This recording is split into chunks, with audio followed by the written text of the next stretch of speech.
तो हेलो बच्चों, आज का चैप्टर हमारा 9 चैप्टर है और हम इसमें पढ़ेंगे क्रिया और काल।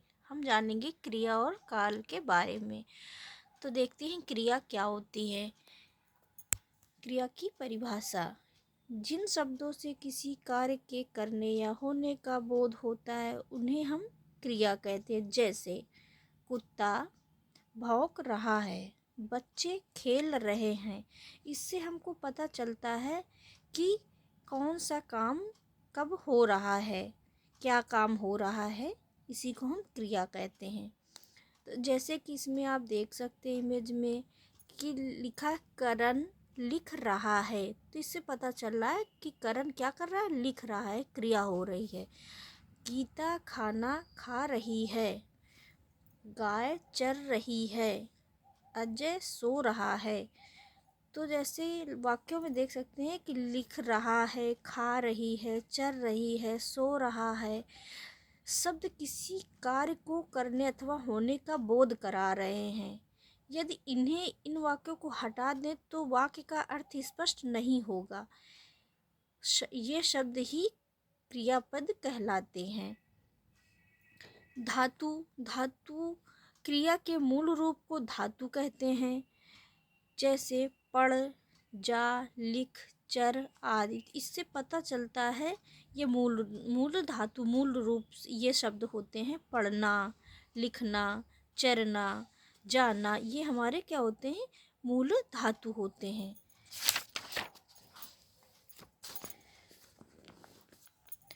अब देखेंगे क्रिया के भेद। क्रिया के दो भेद होते हैं, अकर्मक क्रिया और सकर्मक क्रिया।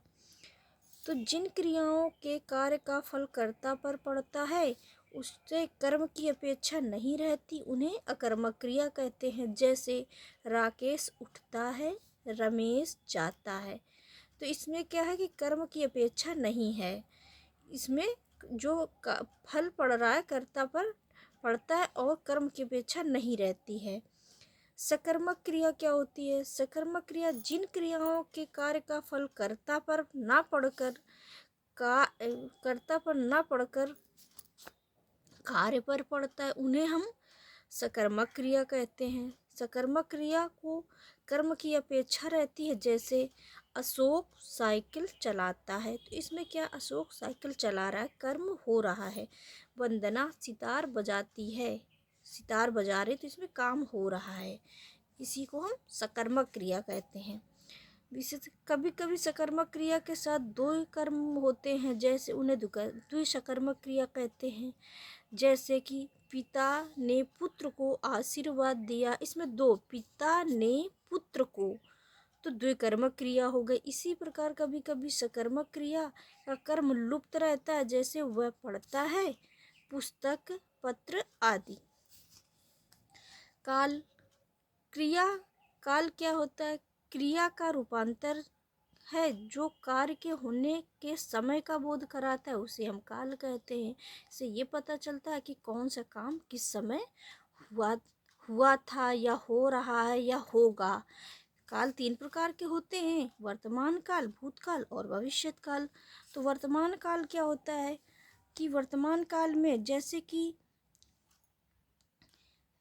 इस शब्द से पता चलता है वर्तमान काल से कि कार्य हो रहा है, अतः क्रिया के जिस रूप से कार्य के वर्तमान समय में होने का पता चले उसे वर्तमान काल कहते हैं। जैसे इसमें देख सकते हैं कि बारिश हो रही है, मतलब वर्तमान काल है, प्रेजेंट टाइम में बारिश हो रही है।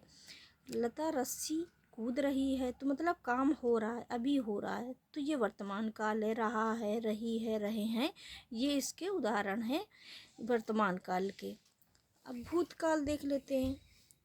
भूतकाल में क्या है कि जैसे भूतकाल से पता चलता है कि कार्य हो चुका है, अतः क्रिया के जिस रूप से कार्य के पहले समय में पूरा होने का पता चलता है उसे भूतकाल कहते हैं।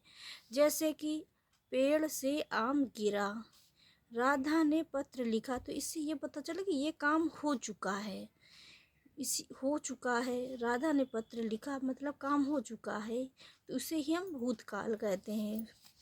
भविष्यत काल भविष्य काल से पता चलता है कि आने वाले समय में कार्य पूरा होगा। क्रिया के जिस रूप से कार्य का आने वाले समय का पूरा होने का पता चले उसे भविष्य काल कहते हैं। जैसे कि माँ बाजार जाएगी, किसान खेत जोतेगा, और भी अनेक एग्जाम्पल हैं। जैसे राम खाना खाएगा, सीता गाना गाएगी। तो गा गी गे ये हमारे भविष्य काल के एग्जाम्पल हैं। तो हमारा चैप्टर ख़त्म हुआ। अब हम इसकी एक्सरसाइज को पूरा करते हैं कि जैसे लिखा, जिस शब्द से किसी कार्य के घटित होने का पता चलता है उसे क्या कहते हैं? उसे हम काल कहते हैं। पिता ने पुत्र को आशीर्वाद दिया, इसमें द्विकर्मक क्रिया है।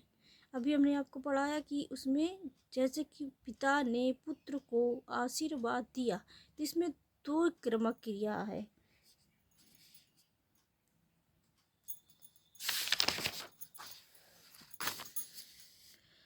जैसे आज बारिश होगी, होगी, तो इसमें क्या है? भूतकाल आएगा। भविष्य, इसमें भविष्य काल आएगा।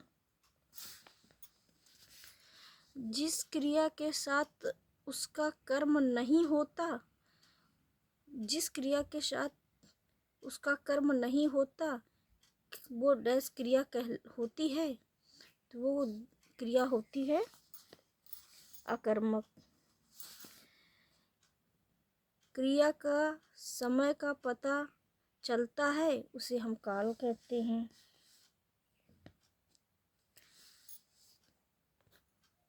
तो बच्चों, हमारा आपको वीडियो कैसा लगा? वीडियो अच्छा लगा हो तो लाइक करना और हमारे चैनल को सब्सक्राइब करें। Thank you.